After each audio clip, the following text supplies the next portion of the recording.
रेगिस्तान है। अफ्रीका के ऊपरी भाग में मौजूद ये रेगिस्तान इतना बड़ा है कि पूरा चीन इसमें समाहित हो सकता है। दोस्तों, सहारा रेगिस्तान के बारे में आज तक आपने कई सारी बातें पढ़ी व सुनी होंगी। सहारा घर है इजिप्ट जैसे देशों का, वही इजिप्ट जहां पर दुनिया की सबसे पुरानी सभ्यताओं में से एक मिस्र की सभ्यता की उत्पत्ति हुई थी। इजिप्ट में मौजूद the great pyramid of Giza के बारे में तो आपने सुना ही होगा, और मिस्र के पिरामिड्स कितने रहस्यमयी हैं ये भी आप भली भांति जानते ही होंगे। लेकिन जिस रेगिस्तान में ये पिरामिड्स हैं वो सहारा रेगिस्तान भी इन पिरामिड से कम रहस्यमयी नहीं है। साधारण सा दिखने वाला ये सहारा रेगिस्तान अपने अंदर ऐसे कई रहस्यों को समेटे बैठा है जिससे पर्दा उठना अभी बाकी है। सहारा रेगिस्तान का नाम सुनकर सिर्फ रेत, धूल और गर्मी जहन में आती है, लेकिन क्या कोई सोच सकता है कि इस बंजर जमीन पर भी कभी जीवन हुआ करता था? आखिर क्यों सहारा रेगिस्तान को एलियंस से जोड़कर देखा जाता है? तैयार हो जाइए आज की इस वीडियो के लिए, क्योंकि ये वीडियो सहारा रेगिस्तान को लेकर आपकी धुंधली सोच को पूरी तरह से बदलने वाला है। दोस्तों, आपको ये जानकर हैरानी होगी, लेकिन सहारा रेगिस्तान में 5000 साल पुरानी एक औरत की अस्थियां मिली जिसे 2 बच्चों के साथ दफनाया गया था। अब ये कोई चमत्कार नहीं है, बल्कि इससे तो ये साबित होता है कि एक समय ऐसा भी था जब सहारा रेगिस्तान में भी जीवन हुआ करता था। और रिसर्चर्स तो ये तक कहते हैं कि एक समय पर पूरा का पूरा सहारा रेगिस्तान हरा भरा व उपजाऊ हुआ करता था। सहारा रेगिस्तान में किए गए इन्वेस्टिगेशंस के आधार पर वैज्ञानिक ये दावा करते हैं कि आज से करीब 6000 साल पहले वहां हरियाली थी और उत्तर अफ्रीका का एक बड़ा सा हिस्सा पेड़ों व झीलों से भरा हुआ था। वैज्ञानिकों की एक टीम सहारा रेगिस्तान में डायनासोरों के अवशेषों की तलाश कर रही थी और तभी उन्हें कुछ ऐसा मिला जिसने सभी के होश उड़ा दिए। वैज्ञानिकों को सहारा रेगिस्तान में एक विशालकाय कब्रिस्तान का पता चला और आगे हुई खोजबीन में कई तरह के पशु, बड़ी मछली और मगरमच्छ के भी अवशेष मिले। साल 2005 से लेकर 2006 तक इस स्थान पर 200 कब्रों को खोजा गया। सहारा के हरे भरे नाइजर में इन्वेस्टिगेशन कर रहे वैज्ञानिकों को 2 नए मांसाहारी डायनासोर्स के सबूत मिले। दोस्तों, मांसाहारी डायनासोरों के होने का मतलब ये है कि शाकाहारी डायनासोर या ऐसे जानवर भी जरूरी रहे होंगे जो पेड़ पौधों को भोजन के रूप में ग्रहण करते हों। मांसाहारी डायनासोरों का मतलब शाकाहारी जानवर, और शाकाहारी जानवरों के लिए पेड़ पौधे जो साफ साफ इस ओर इशारा करते हैं कि एक समय पर पूरा का पूरा सहारा रेगिस्तान हरा भरा हुआ करता था। साल 2008 में पब्लिश की गई एक वैज्ञानिक रिपोर्ट के अनुसार यहाँ पर पाए गए डायनासोर्स में से एक तरह का डायनासोर जीवित जानवरों का शिकार किया करता था और दूसरे प्रकार के डायनासोर अधमरे व मृत जानवरों से अपना पेट भरता था। इस रेगिस्तान में उपजाऊ मिट्टी होने के भी प्रमाण मिले हैं। एक वैज्ञानिक शोधकर्ता ने बताया कि पूरे एरिया में बड़ी संख्या में इंसानों के साथ साथ जानवरों की अस्थियां बिखरी पड़ी मिली, जिससे ये साफ होता है कि जानवरों के साथ साथ वहां पर इंसान भी रहा करते थे। इन्वेस्टिगेशन के आधार पर वैज्ञानिकों का कहना है कि सहारा रेगिस्तान में 2 भिन्न प्रकार के इंसानी समूहों का वास था। पहले समूह को किफियान कहा जाता है। माना जाता है कि ये लोग सहारा में 10,000 से 8,000 साल पहले रहते होंगे। दूसरे समूह के लोग जो सहारा में रहा करते थे उन्हें टेनेरियंस कहा जाता है। बताया जाता है कि ये लोग 7,000 से लेकर 4,500 साल पहले सहारा रेगिस्तान में रहा करते थे। दोस्तों, सहारा रेगिस्तान में एक समय पर लोग रहा करते थे और वे धार्मिक मान्यताओं का भी पालन किया करते थे। ये अपने आप में एक बहुत बड़ी बात है। वैज्ञानिक कहते हैं कि एक बार में तो विश्वास ही नहीं होता कि ये 2 अलग अलग तरह की सभ्यताएं सहारा रेगिस्तान में पनपी होंगी। 2 अलग अलग तरह के लोग, उनकी शारीरिक बनावट के साथ उनके खान पान में भी अंतर देखा गया है। अब दोस्तों, सबसे बड़ा सवाल ये है कि सहारा जो एक समय तक हरे भरे पेड़ पौधों से लबालब था, जहां पर विचित्र प्रकार के जानवर, पशु पक्षी, 2 भिन्न इंसानी समूहों के लोग, यहाँ तक कि खूंखार डायनासोर्स भी रहा करते थे, उस सहारा का ये हाल कैसे हो गया? क्या कारण रहा जिसने सहारा की पूरी कायनात पलट कर रख दी? आखिर कैसे सहारा फलते फूलते व हरी भरी जगह से एक बंजर रेगिस्तान में तब्दील हो गया? दोस्तों, वैज्ञानिकों के पास इस सवाल का कोई सटीक जवाब नहीं है। इस सवाल को लेकर वैज्ञानिक अलग अलग गुटों में बटे हुए हैं। एनवायरमेंट आर्कियोलॉजिस्ट डेविड राइट के अनुसार मवेशी जानवर सहारा की इस हालत के पीछे जिम्मेदार हैं। डेविड राइट के अनुसार गाय, भेड़, बकरी और कुछ अन्य जानवरों ने सहारा के लोकल वेजिटेशन को धीरे धीरे खत्म करना शुरू किया।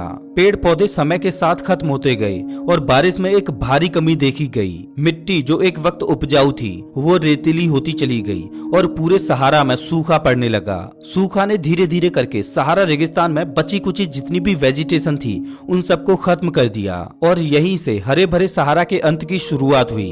और कुछ ऐसे ही चाइना के बराबर का ये सहारा 1000 सालों में ही रेगिस्तान में तब्दील हो गया। लेकिन इसका मतलब ये नहीं है कि केवल इन मवेशी जानवरों के कारण ही सहारा बंजर बन गया। सहारा में रह रहे लोगों ने पहले से ही पेड़ों की कटाई शुरू कर दी थी और जंगलों को साफ करने लग गए थे। साल 2018 में वैज्ञानिकों के ग्रुप ने अपनी एक नई हाइपोथेसिस प्रेजेंट की, जिसके अनुसार लगभग 500 सालों तक इंसानों ने सहारा रेगिस्तान में जमकर पेड़ों की कटाई की और वहां के इकोसिस्टम को खराब करते रहे। इसका मतलब सहारा को एक रेगिस्तान में तब्दील करने में जितना योगदान जानवरों का था उतना ही योगदान इंसानों का भी था। वैज्ञानिकों का एक और ग्रुप सहारा की इस कंडीशन के लिए धरती के एक्सेस को जिम्मेदार मानता है। पिछले 2.5 लाख सालों तक वेस्ट अफ्रीका में प्रेसिपिटेट हो रहे डस्ट की पढ़ाई करने के बाद वैज्ञानिक इस निष्कर्ष पर पहुंचे कि हर 20,000 सालों में सहारा और उत्तरी अफ्रीका का क्लाइमेट ह्यूमिड से ड्राई हो जाता है। और ऐसा इसलिए होता है क्योंकि इस दौरान धरती के एक्सेस का टिल्ट चेंज हो जाता है। अगर वैज्ञानिकों की ये हाइपोथेसिस सही है तो अगले 10,000 सालों में सहारा एक बार फिर से घने जंगलों से भर जाएगा और एक बार फिर से पशु पक्षी व इंसान वहां रहने लग जाएंगे। एक बार जरा सोचकर देखिए कि 10,000 साल बाद लोग इसी तरह की कोई वीडियो देख रहे होंगे और ये जानकर हैरान हो रहे होंगे कि 10,000 साल पहले सहारा एक रेगिस्तान था।